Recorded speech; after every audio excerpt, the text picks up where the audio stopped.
Good evening and welcome to Gravitas. I'm Palki, Sharma, Upadhyay. Let's get started.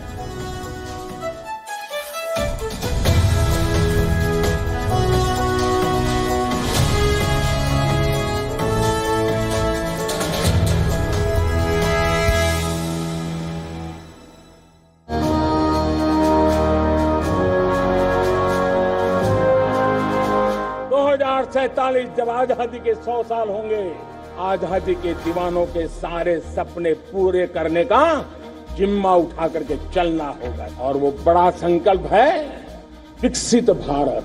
हमें गुलामी की छोटी चीज भी कहीं नजर आती है, हमें उससे मुक्ति पानी ही होगी। हमें हमारी विरासत पर गर्व होना चाहिए। यही विरासत है जिसने कभी भारत को स्वर्णिम काल दिया। एकता और एकजुटता, 130 करोड़ देशवासियों में एकता नागरिकों का कर्तव्य। ये हमारे आने वाली 25 साल के सपनों को पूरा करने के लिए एक बहुत बड़ी प्राण शक्ति है।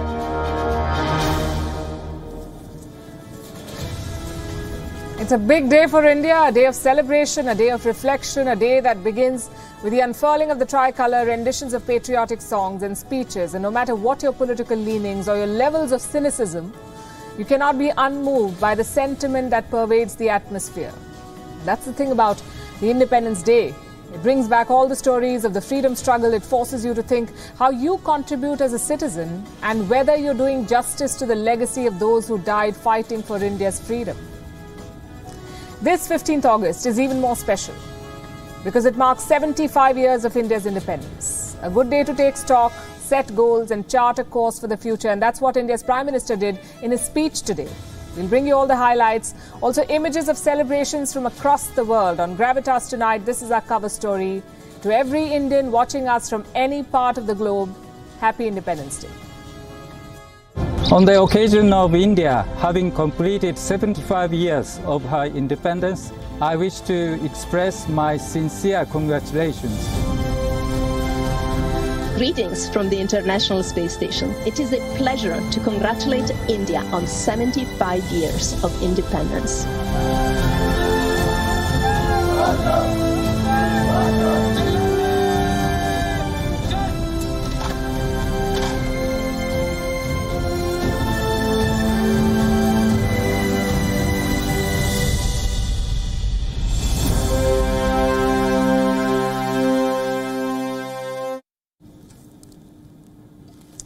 India is celebrating today 75 years of independence, the journey and the achievements. It is also talking about what lies ahead. The Prime Minister of India set the tone with his speech from the Red Fort. It's an occasion that leaders usually use to recount their successes and to announce new schemes, even score some political points. But today was different. Today, Prime Minister Modi laid out a roadmap. At 75, which direction will India choose for itself? Which goals will India set for itself? And how will it achieve them? This was Prime Minister Modi's 9th speech from the Red Fort. It wasn't his longest. That was in 2016. He spoke for 94 minutes in 2016. Today, his speech lasted about 82 minutes. And in this address, he articulated his vision for the next 25 years. The most significant takeaways were the 5 pledges, or the Panch Pran, as we say in Hindi. Number 1, a developed India by 2047. That's the 100th year of independence, 2047. Number 2, shed all traces of the colonial mindset. Number 3, take pride in your roots. Number 4, he spoke about unity, but he talked about ending misogyny. And number 5, the sense of duty, your duty as a citizen. And this was a reminder of sorts for all citizens to fulfill their civic duties. Now, let's tell you about the pledges one by one. First, the goal of a developed India. With a 25-year target, this is an ambitious pledge. How are countries classified as developed? On different parameters, the most commonly used are indicators like GDP and per capita income, basically the average earning of a citizen. Now, for comparison's sake, the United States has a GDP of almost 20 trillion. Per capita income almost $60,000. Japan has a GDP of well over $12 trillion, per capita income over $38,000. Germany, GDP almost $5 trillion, per capita income over $44,000. France, GDP $2.5 trillion, per capita income almost $40,000. What about India? Where does India stand today? India's GDP is around 2.6 trillion. Per capita income is less than $2,000. Do you see the gap here? While India is catching up on GDP, even ahead of some of these countries, it has a long way to go on per capita income. So what is Prime Minister Modi's game plan to make India developed? He's calling on the country's youth to step up. मेरे देश के नौजवानों, जब देश आजादी के 100 साल मनाएगा, तब आप 50-55 के हुए होंगे। मतलब आपके जीवन का ये स्वर्णिम काल, आपकी उम्र के ये 25-30 साल भारत के सपनों को पूरा करने का काल है। आप संकल्प लेकर के मेरे साथ चल पड़िए साथियों, तिरंगे झंडे की शपथ लेकर के चल पड़िए। हम सब पूरी ताकत से लगे आए। बड़ा संकल्प, मेरा देश विकसित देश होगा।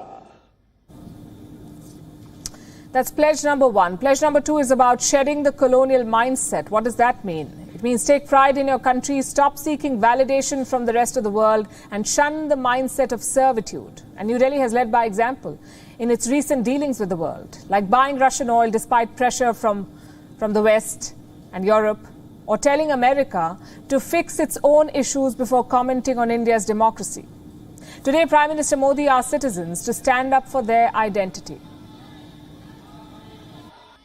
कभी कभी तो हमारी टैलेंट भाषा के बंदरों में बन जाती है। ये गुलामी की मानसिकता का परिणाम है। हमें हमारे देश की हर भाषा पे गर्व होना चाहिए। वो हमें भाषा आती हो या ना आती हो, लेकिन मेरे देश की भाषा है, मेरे पूर्वजों ने दुनिया को दी हुई ये भेंट सौगात है, हमें गर्व होना चाहिए। Pledge number 3 is linked to that message. It's about taking pride in India's heritage. Now, this has been a mission of sorts for the Modi government. From the push for yoga to the campaign to promote Ayurveda, India is using its heritage as its USP. जब हम अपनी धरती से जुड़ेंगे, जब हम अपनी धरती से जुड़ेंगे, तभी तो ऊंचा उड़ेंगे।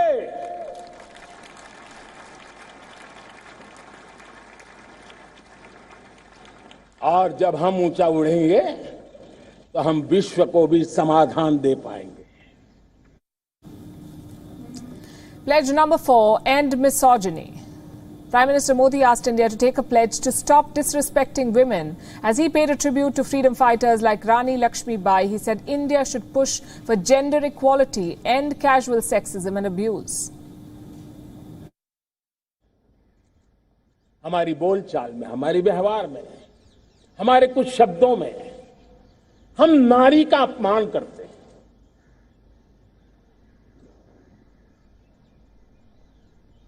क्या हम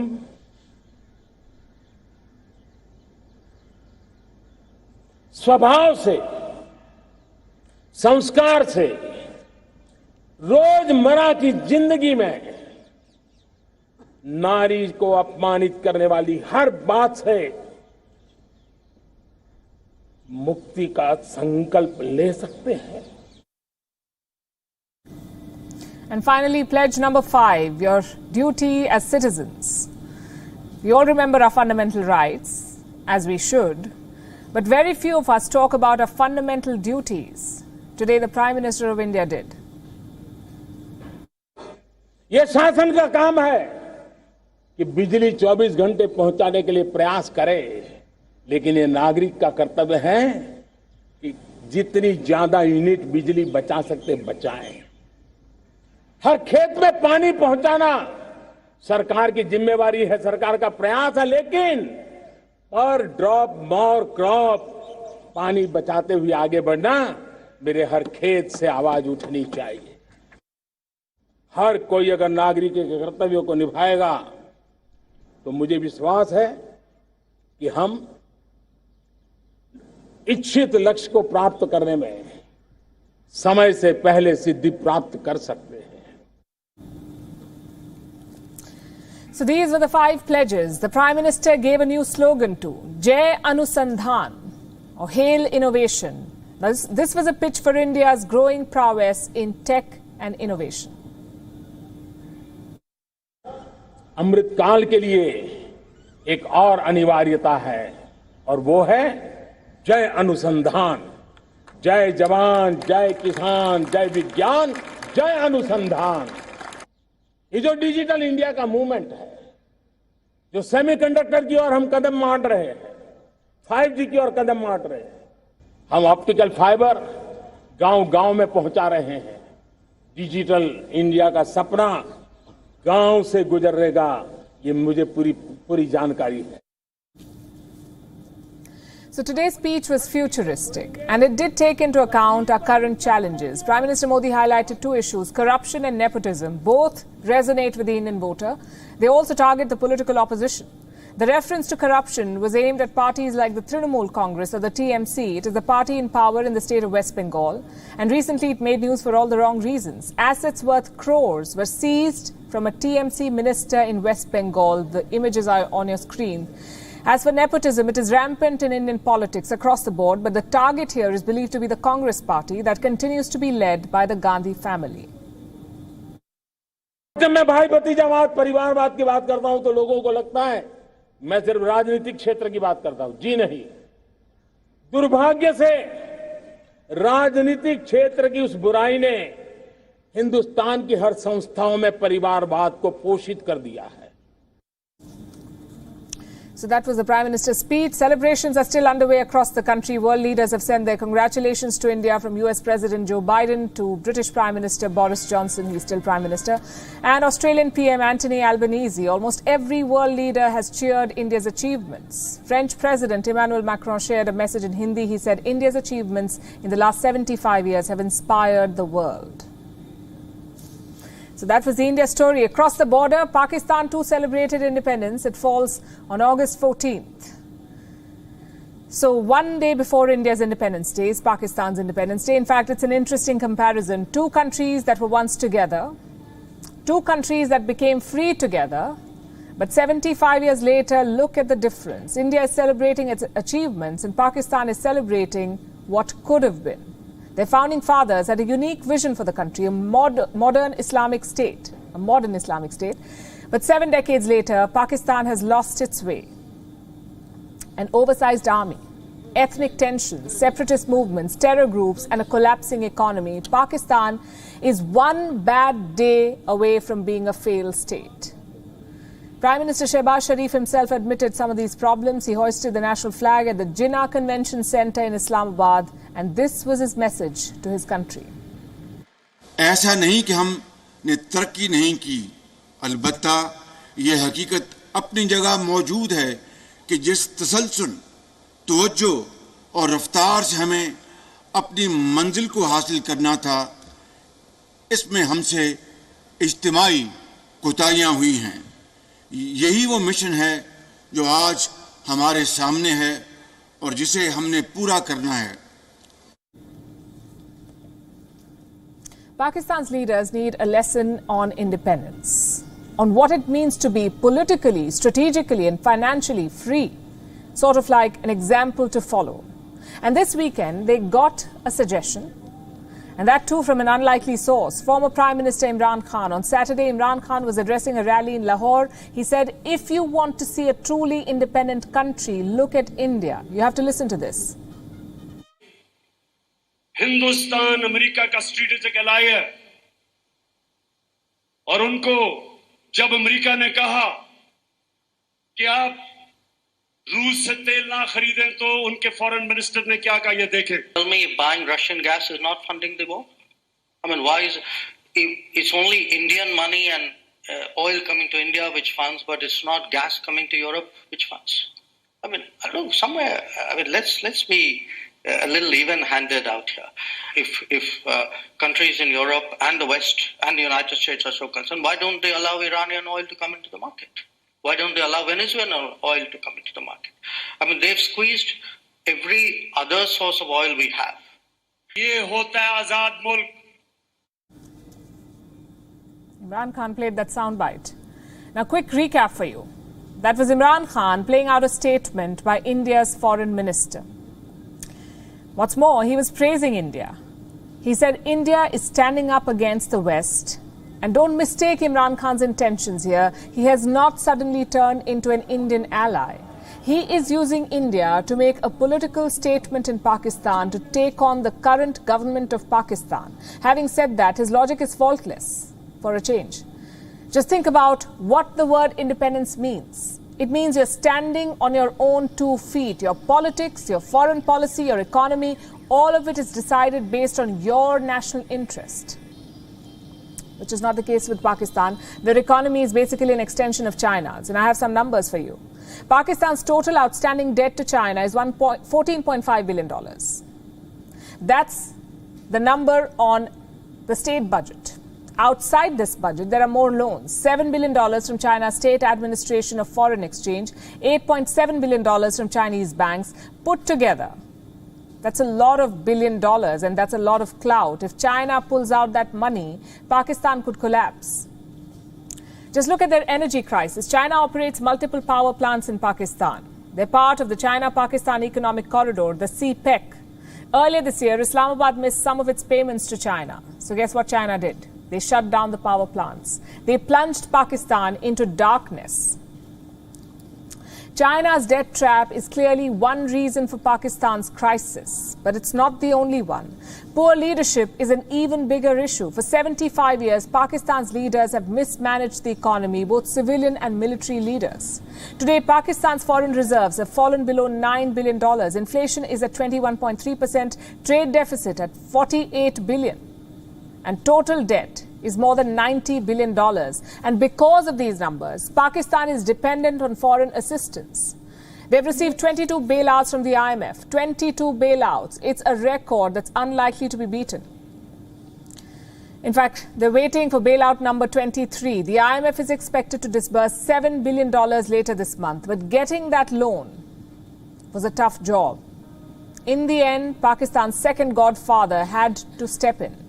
I'm talking about Saudi Arabia. Riyadh agreed to retain $3 billion in Pakistan's central bank, and that's when the IMF moved ahead with a bailout. So 75 years later, Pakistan is surviving on a diet of 3 things: loans from China, bailouts from the IMF, and handouts from Saudi Arabia. Every time the economy collapses, Pakistani prime ministers catch a flight to Riyadh. How long can this continue? After all, bailouts are not a substitute for a functioning economy. Pakistan's track record is a guide for all countries, a guide on what not to do. Their budget is heavy on the military, light on welfare. Their foreign policy is high on terrorism, light on security. As a result, Pakistan is stuck. It has become a dangerous nuclear basket case. And that is bad news for the neighborhood. A thriving Pakistan is key to South Asia's future. It is key to India's future as well. But unless Pakistani leaders get their act together, independence will remain a theory in the country. A constant reminder what could have been. Last week, we ended our show with some shocking news. Indian-born author Salman Rushdie was stabbed in New York. He was immediately airlifted to the hospital. Reports say he sustained life-changing injuries. And since then, a lot has happened. A lot of reactions, a lot of criticism, and a lot of public outrage. We'll begin with the attack. Salman Rushdie was in New York for a lecture. He was about to begin speaking when the attacker rushed on stage. He stabbed Rushdie 10 times, including in the neck and abdomen.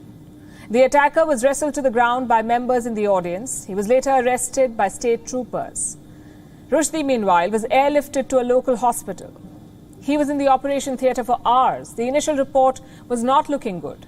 The nerves in his arm were severed. His liver had been stabbed. And he was likely to lose one eye. Now, we don't know if this initial assessment has changed after the surgery. One of his sons posted this update. It says that Salman Rushdie has been taken off the ventilator. He also managed to speak a few words. But the road to recovery is not going to be easy. Reports say Rushdie's injuries are severe and life-changing. So chances are it will be a long rehabilitation. Now, coming to the attacker. He's been identified as 24-year-old Hadi Matar. He was born in California to Lebanese parents. What about his ideology?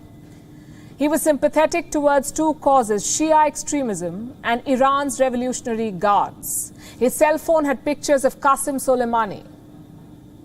The name might ring a bell. He's the Iranian general who was killed by the US in 2020, Qasem Soleimani. What about partners? So far it seems like Hadi Matar was working alone. He clearly supported Iran, but the question is, what was that support mutual? Did Iran's government also support this attacker? The spokesperson in Tehran has rejected such speculation. Regarding the attack against Salman Rushdie in America, we don't consider anyone deserving reproach, blame, or even condemnation, except for Rushdie himself and his supporters.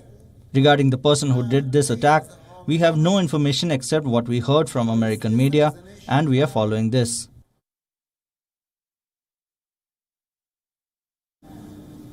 Iran's role will be studied in the days ahead. The state media was celebrating the attack on Salman Rushdie. This was their headline: Satan has been blinded. Iran's hatred towards Rushdie dates back to 1988. That's when Rushdie had published his fourth novel, Satanic Verses. Some passages from the book were considered blasphemous by Muslims. It was banned in multiple Muslim nations, but Iran went a step ahead. Then Supreme Leader of Iran, Ruhollah Khomeini, issued a fatwa against Salman Rushdie. It was not a condemnation, it was a death sentence. The fatwa called for his assassination. So Rushdie went into hiding. Things improved slightly in 1998. Iran's government distanced itself from the fatwa. A new Ayatollah had taken office, but the hatred never really disappeared. In 2019, Iran's Supreme Leader, Ayatollah Ali Khamenei, reiterated his support for the fatwa. He said it was solid and irrevocable. 3 years later, he seems to have been vindicated. Rushdie's story is a case study for all democracies. How far does freedom of expression extend? Does it give you the right to offend other religions? And at what point does it become political? Even India grappled with these questions. In 1988, the government of India banned Satanic Verses. Back then, Rajiv Gandhi was the Prime Minister. The ban itself was an interesting decision. It was not implemented by the Home Ministry. It was implemented by the Finance Ministry. Basically, instead of making the book illegal, India just stopped importing it, sort of like a half-hearted ban. In fact, the government order reflects the reluctance and confusion. It says the ban does not detract from the literary and artistic merit of Rushdie's work. In other words, it's a good book, but we are banning it. The question is why. The consensus today is politics. Many commentators accuse the government of appeasing Muslim voters. Rushdie himself made that charge. Listen to this. I deeply resent my book being used as a political football. You come out of this looking not only Philistine and anti-democratic, but opportunistic. The you here is Rajiv Gandhi, then Prime Minister. Salman Rushdie wrote an open letter to Rajiv Gandhi in 1998. He was deeply hurt by India's decision to ban the Satanic Verses. That was more than 3 decades back. Rushdie's attacker, Hadi Matar, was not even born then. It tells you how strong hatred can be. It can linger over time and generations. And when states buy into that hatred, it creates an even more dangerous cocktail. In Salman Rushdie's case, that's what Iran did. Their 1988 fatwa was like a bullet. Once fired, there was no stopping it. And we come back to today's date, the 15th of August. It is a momentous day. Not only does it mark India's independence, it also marks another consequential event. The Taliban's return to power in Afghanistan. It was on this day last year, in 2021, 15th of August, when the Taliban took over Kabul. Today is the first anniversary of that grim occasion too.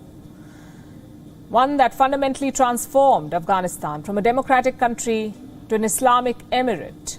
1 year on, what has this emirate's track record been? Here's a report. August 15th, 2021. After a nationwide lightning offensive and a hasty escape by American troops, the Taliban made a grand return to Kabul. Bearded Taliban fighters, some hoisting rifles, staged a victory on the streets of the capital, marking a stunningly swift end to the 20-year war. A year since that dramatic day, much has changed in Afghanistan. All right. Hey. The Taliban are struggling to govern. They're internationally isolated and economically weak. Their policies have driven millions into poverty. Their decrees have limited the liberties of women. But not everybody has a problem with it, especially not Islamists like these. Armed with rifles and hardline slogans, they celebrated independence in Kabul. Freedom, which they say was bestowed upon them by their God.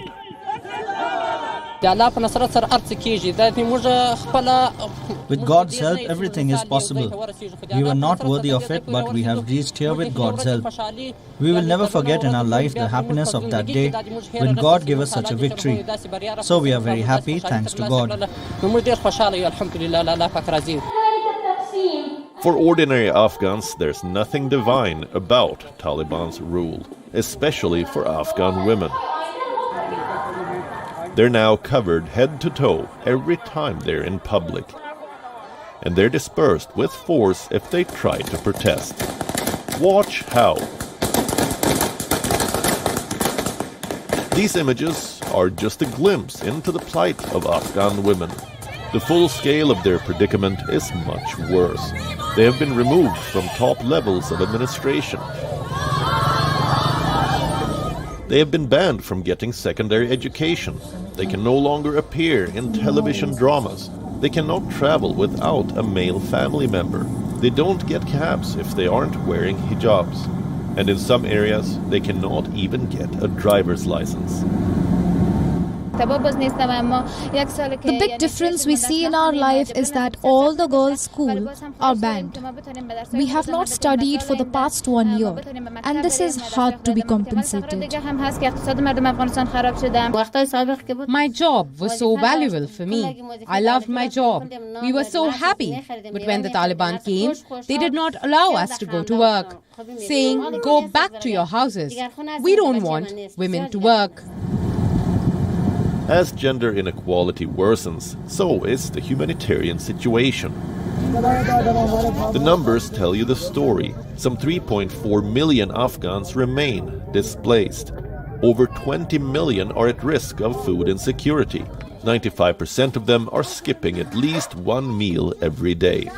And 1 million children below 5 face prolonged malnutrition. These images are from the Indira Gandhi Children's Hospital in Kabul. As of August 15th, this hospital had no vacancies. All the beds and wards were full, with babies squeezed into cots 2 or 3 at a time. It's a fact that misery and poverty is increasing in our country day by day. The higher the poverty rates, the more malnutrition cases there are. I urge the international community and others assisting organizations to help the poor people, especially those suffering from malnutrition. As the health infrastructure crumbles, Afghanistan's social security is in tatters too. Explosions and suicide attacks have not stopped. If anything, they've grown in number. In 2022 alone, there have been 16 terror attacks. The last one unfolded on August 7th. A bomb blast targeting the Shia minority. 8 people died, 22 were injured. The victims say their country is as unsafe as it was. On the one hand, the economic situation is difficult. On the other hand, security situation is getting worse day by day. We will witness the same explosions and suicide attacks we used to witness in the past. And on the international level, the Taliban are far from any recognition. They've had 350 interactions with over 30 countries, yet the regime is still not formally recognized by the international community. It would be wise if the Talibs look into the mirror to find out why exactly. Bureau Report, WION, World is One.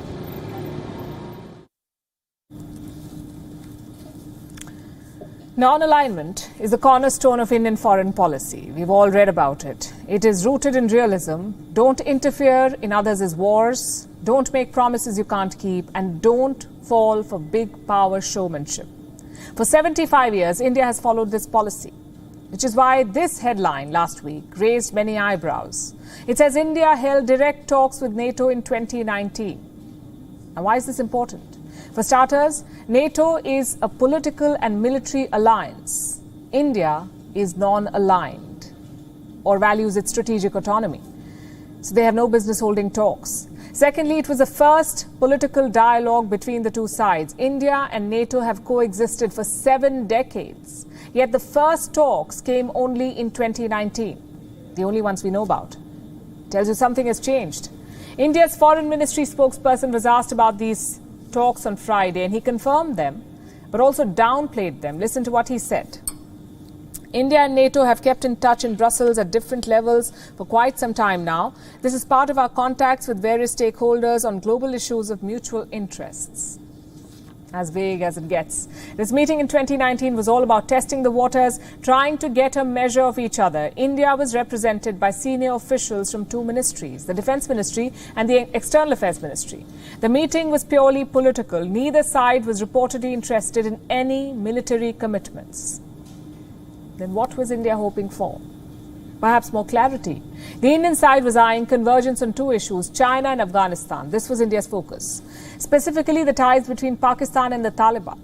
Now, according to reports, the meeting revealed 3 setbacks. Number 1, NATO's position on Russia.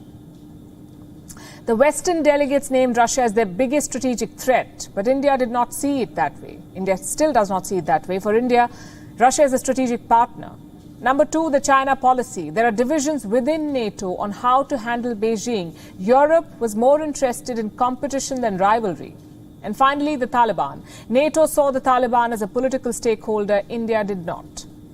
Now remember, this happened in 2019, and since then, a lot has changed in geopolitics. For starters, the Taliban are not just stakeholders anymore, they're rulers. Even India is coming to terms with this new reality. And secondly, Europe is at war. NATO has closed ranks against both Russia and China. They're also expanding into the Nordic. But perhaps the most important change is this. India and China are now in open confrontation. The NATO talks were held in 2019. The Galwan Valley clashes took place in 2020. And since then, India's position has hardened. Whether it's cooperation with the Quad or joint military exercises or even statements on Taiwan. So on paper, this relationship may look promising. After all, NATO is pivoting east. They invited 4 Indo-Pacific countries to their last summit. Australia, Japan, South Korea and New Zealand. The question is, should India follow that same path? The simple answer is no. We can think of 2 broad reasons why. Number 1, NATO is not reliable. They only protect their members, not their partners. Look at Ukraine and how they're faring. So India gains nothing by becoming a NATO partner. Number 2, strategic autonomy is working quite well for India. For 6 months now, India has refused to condemn Russia's invasion. Has that made India a pariah? Has it led to a Western backlash? Well, quite the opposite. India was invited as a special guest at the G7 summit in Germany. So why pick one side when you can enjoy both? India must use the NATO to further its own interests and not the other way around. So exchanging ideas is fine, political brainstorming is also fine, but India must be wary of military commitments. And that's what China is on the lookout for. The Global Times published this article on India's talks with NATO. Wherever NATO goes, the region will see intensified division. Asian countries do not want to end up being used as chess pieces by the US, neither does India. This is from the Chinese mouthpiece. Now, a couple of things to note here. 1, does China really think India will partner with NATO? And if yes, their India experts need new books. And 2, China is spooked by the prospect of this partnership. It's quite evident. Let me quote further from the article. What India means of mutual interest between India and NATO is nothing but their perceived threat from China. Except it's not perceived, is it? The threat from China is very much real, and India sees it. So India must use all means available to counter that threat, not by embracing the NATO, but by leveraging it against China. Our next story is from Congo, a country ravaged by civil war and failed by those who went there to end it. I'm talking about the United Nations peacekeeping force. A new report has made some stunning revelations. It says UN peacekeepers in Congo exploited young women. They fathered thousands of children, only to abandon them when they left the country at the end of their tenure.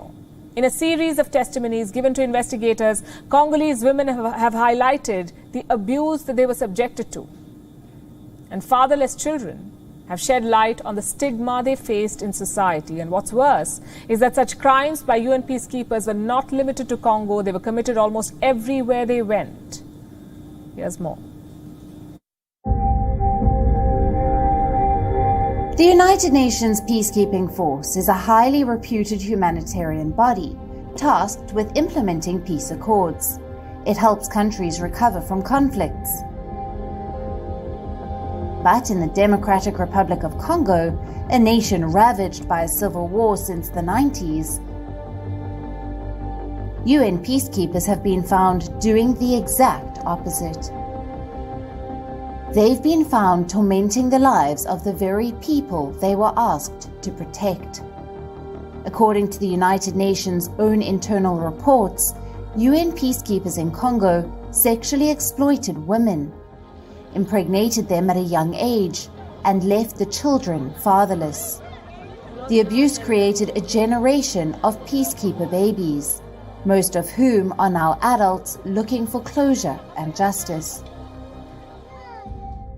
According to the report, UN peacekeepers fathered at least 35 children in Congo. The youngest girl they impregnated was just 10 years old. 1 in every 2 mothers were below 18 when they conceived, and the peacekeepers implicated belonged to 12 different countries. The revelations are sensational. The testimonies are tragic. In interviews given to investigators, a girl claimed to have been raped while begging for humanitarian aid. Another was gang raped by UN personnel when she was just 13 years old. And yet another girl faced stigma for bearing a white fatherless child. The accusations don't end there. Many of the peacekeepers have also been associated with sex trafficking, child prostitution, catcalling on streets, distribution of porn films, establishing brothels near military bases, and infecting women with diseases such as HIV. What's worse, these crimes are not limited to Congo. Similar reports of abuse by UN peacekeepers have emerged from Timor-Leste, Haiti, the Central African Republic, and Cambodia. The peacekeeper children in these countries do not know their fathers' names or whereabouts. A majority were told their fathers had died. Only a few knew that they were abandoned. A handful also gave accounts of maltreatment by their mothers, neglect which made them question their right to exist. Last we checked, none of these children or their mothers had received compensation from the UN. There's no publicly available information on child support, and no data on whether the peacekeepers were brought to task. Bureau Report, WION, World is One. Let's shift our attention to Taiwan. China is still fuming. American lawmakers are still needling China. It began with Nancy Pelosi, and yesterday another group of US lawmakers landed in Taipei. They say they're there to prevent a war. At this moment of uncertainty, we must do everything we can to maintain peace and stability for Taiwan. We have a moral obligation to do everything we can to prevent an unnecessary conflict. And Taiwan has demonstrated incredible restraint and discretion during challenging times. That was Senator Ed Markey. He represents Massachusetts in the U.S. Congress. He's leading the delegation to Taiwan this time. Was his delegation successful in its mission? Was it able to diffuse the tension? On the contrary, it only aggravated the situation.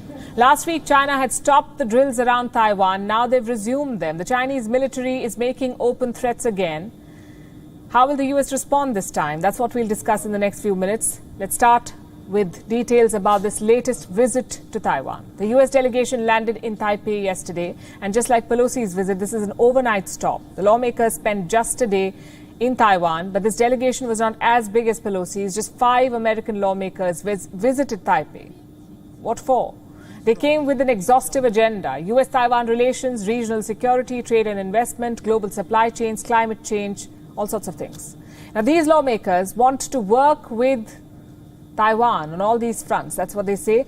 They're sending a big message because this was a bipartisan delegation, meaning both Democrats and Republicans were part of this group. So both American parties are trying to show their support to Taiwan. For Taiwanese President Tsai Ing-wen, this is an opportunity.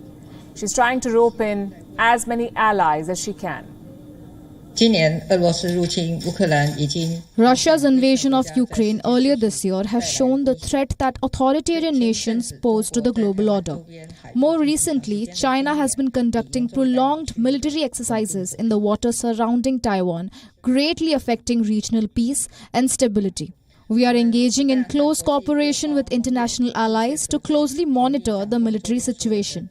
At the same time, we are doing everything we can to let the world know that Taiwan is determined to safeguard stability and status quo across the Taiwan Strait. So those are the stakes: the safety of the Taiwan Strait and stability of the Indo-Pacific at large. The US is trying to normalize visits by its lawmakers to Taiwan. It is forcing China to get used to them, at least hoping that China will get used to them. But experts say it's a bad strategy because Beijing has decided it won't back down. Xi Jinping is once again flexing his military muscle. China sees Taiwan as a breakaway province. The Chinese military is rehearsing how it can take this province back by force. When Nancy Pelosi came, China surrounded Taiwan and dispatched warships and warplanes. It fired missiles over the islands. This time, they're doing the exact same thing. No change really in Beijing's approach on how it is going to make its point. Reports say 30 fighter jets took to the skies today. 15 of them crossed the median line of the Taiwan Strait. The median line is the de facto border between Taiwan and China, and the Chinese have been crossing it regularly. And Chinese planes crossed this border again today. Where were the rest of the jets? They were near the airspace of Taiwan. China sent naval vessels too. Taiwan's defense ministry spotted at least 5 of them. Beijing says the US is now playing what it calls cheap political tricks. China will take resolute and effective measures to safeguard its national sovereignty and territorial integrity.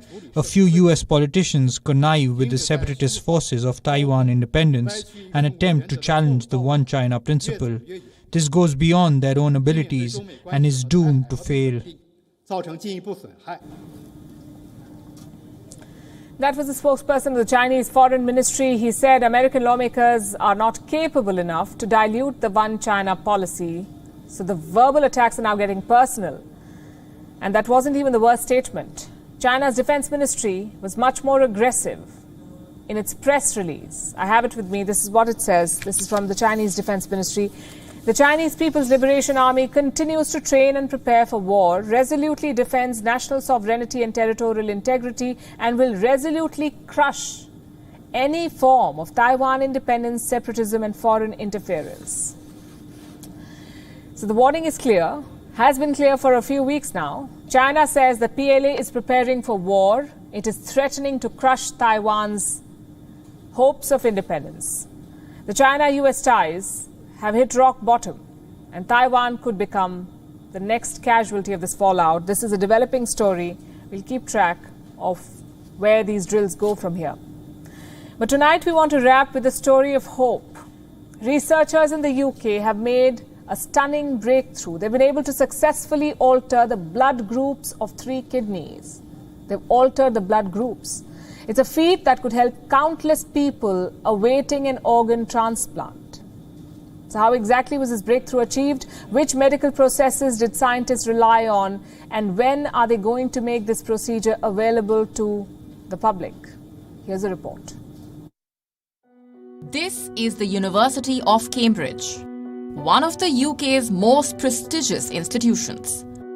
Researchers here have made a stunning breakthrough. They have successfully altered the blood type of 3 kidneys, a game-changing discovery that could help billions globally. You see, when it comes to organ transplant, a kidney from someone with blood type A cannot be given to someone with blood type B. But changing the blood type to the universal type O would mean that the organ can be transplanted into any patient. This is exactly what the researchers have done. The question is, how exactly did they do it? According to their research paper, the scientists used a normothermic perfusion machine to flush blood infused with an enzyme through a donor kidney.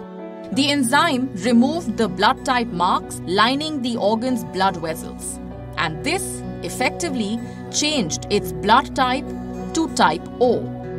The process took a few hours and proved to be successful. The breakthrough is very consequential. It will smoothen the process of organ transplant, particularly for minority ethnic groups, people with low organ donation rates, and rare blood types. For example, in the last 2 years, only 9% of total organ donations in the UK came from minority ethnic donors. And minority ethnic patients make up 33% of the kidney transplant waiting list. In other words, black and other minority groups suffer due to lack of donated organs and incompatible blood types. This discovery could change their state of affairs. But there is a catch. The scientists may have been able to change the blood type, but they are yet to see how the organ reacts to a new one, how long it is able to cope up with the new blood group. And by the way, a blood group is only one of the 3 ways kidneys are matched for transplant. The other 2 are tissue matching and cross-matching. They determine the success rate of a transplant. So for now, the best bet for sustaining organ transplants is still finding the right donor. Bureau Report, WION World is One. With that, it's a wrap. We're leaving you with Gravitas images. Thanks very much for watching.